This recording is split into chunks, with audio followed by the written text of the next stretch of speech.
दोस्तों, मैं आपके लिए लाया हूँ एक और मज़ेदार कहानी। यह कहानी है रतनपुर नाम के गांव की। उस गांव में एक टिंकू नाम का लड़का अपने पिताजी के साथ रहता था।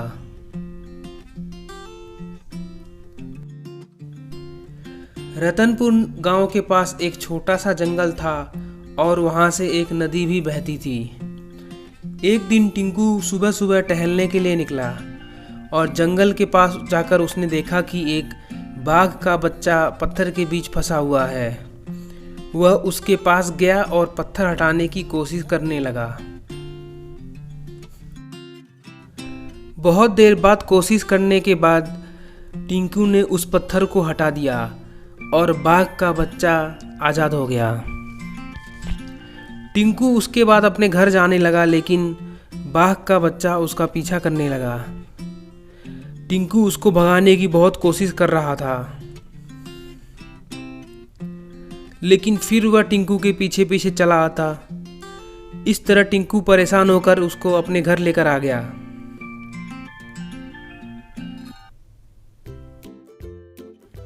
बेटा, ये बाघ का बच्चा कहाँ मिला तुमको? इसको जंगल में वापस छोड़ाओ। इसकी माँ आ गई तो हम दोनों को खा जाएगी। जाओ जाओ, जंगल में छोड़ के आओ। पिताजी, यह बाघ का बच्चा एक पत्थर के बीच फंसा था। इसको मैंने पत्थर से छुड़ाया और यह मेरे पीछे पीछे घर तक चला आया। यह वापस जा ही नहीं रहा है। उसी दिन शाम को टीवी में खबर आई कि कुछ शिकारियों ने बहुत सारे जंगली जानवरों को अपना शिकार बना लिया। उनमें से एक छोटे बाघ की माँ भी थी। टीवी में उसको देखकर छोटा बाघ बहुत परेशान हुआ और दहाड़ने लगा। यह सब टिंकू देखकर पूरी बात समझ गया। उस दिन के बाद बाघ और टिंकू बहुत अच्छे दोस्त बन गए। टिंकू उसको रोज नदी के किनारे ले जाता और मछलियां खिलाता। इस तरह काफी दिन बीत गया और वह धीरे धीरे बड़े होने लगे। दिक दिक दिक दिक दिक दिक दिक दिक, और तेज भाग, और तेज।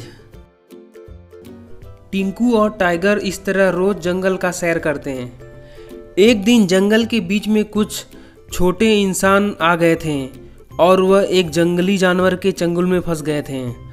टिंकू उनको देखकर बचाने की कोशिश करता है। तुम लोग कौन हो? कहाँ से आए हो? तुमको तो यहाँ कभी नहीं देखा। हम लोग इस जंगल के आखिरी में जो पहाड़ है उसके नीचे एक गुफा है। हम लोग वहाँ से होकर आए हैं। हम लोग भोजन के तलाश में बहुत दूर तक चले आए हैं। तुम और ये बाघ दोस्त कैसे बन गए? फिर टिंकू ने उन सबको समझाया कि किस तरह बाघ और उनका दोस्ती हो गया था।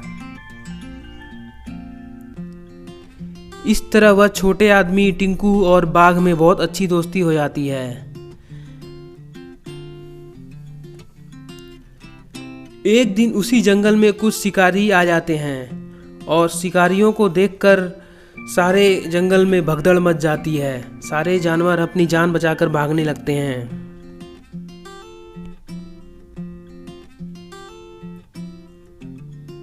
शिकारी रंगा बहुत ही खतरनाक शिकारी था। उसका निशाना कभी भी नहीं चूकता था।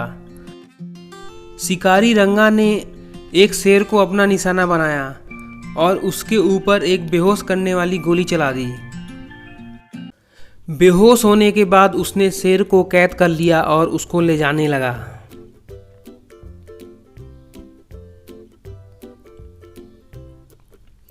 इस तरह वह रोज आता और बहुत सारे जानवरों को बेहोश करके उनको कैद करके लेके चला जाता। उसने बहुत सारे जानवरों को कैद कर लिया था। एक दिन इसी तरह उसने टाइगर को भी कैद कर लिया और वह जंगल के आखिरी में पहुंच गए जहां पर वह गुफा था और उसके पार वह छोटे आदमी रहते थे। आखिरकार हमें ये गुफा मिल ही गया। इसके पार वह छोटे छोटे आदमी रहते हैं। अब हम इनको पकड़ लेंगे।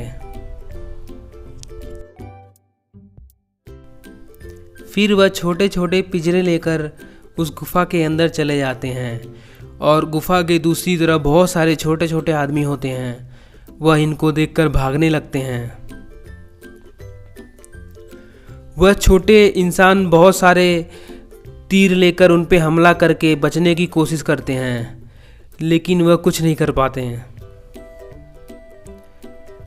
इस तरह उन्होंने बहुत लोगों को कैद कर लिया और वहां से उनको लेकर चले गए।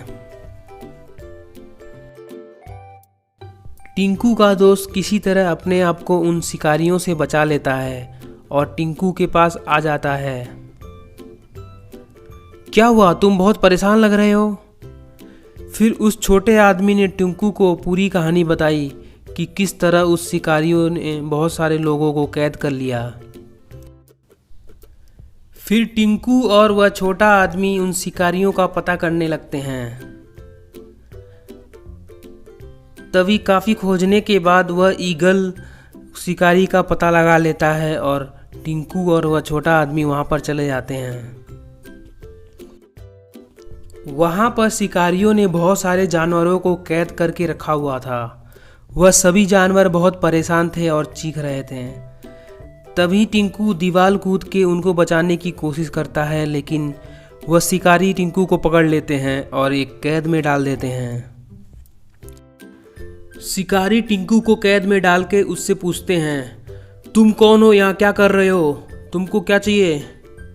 ठीक है, अब आ ही गए हो तो तुम्हारा शिकार होते हुए देखने में बहुत मज़ा आएगा। यह कहकर बाघ और टिंकू को वह एक कैद में डाल देते हैं। उनको पता नहीं होता है कि बाघ और टिंकू बहुत अच्छे दोस्त हैं। कुछ देर तक वह लड़ने का नाटक करते हैं अंदर, और थोड़ी देर बाद जब उनको मौका मिलता है तो वह कूद के कैद से बाहर आ जाते हैं और हमला कर देते हैं। काफ़ी देर तक हमला करने के बाद टिंकू उस शिकारी को नीचे गिरा देता है और उसके बाद सभी जानवर आज़ाद हो जाते हैं और उन शिकारियों को पुलिस के हवाले कर दिया जाता है।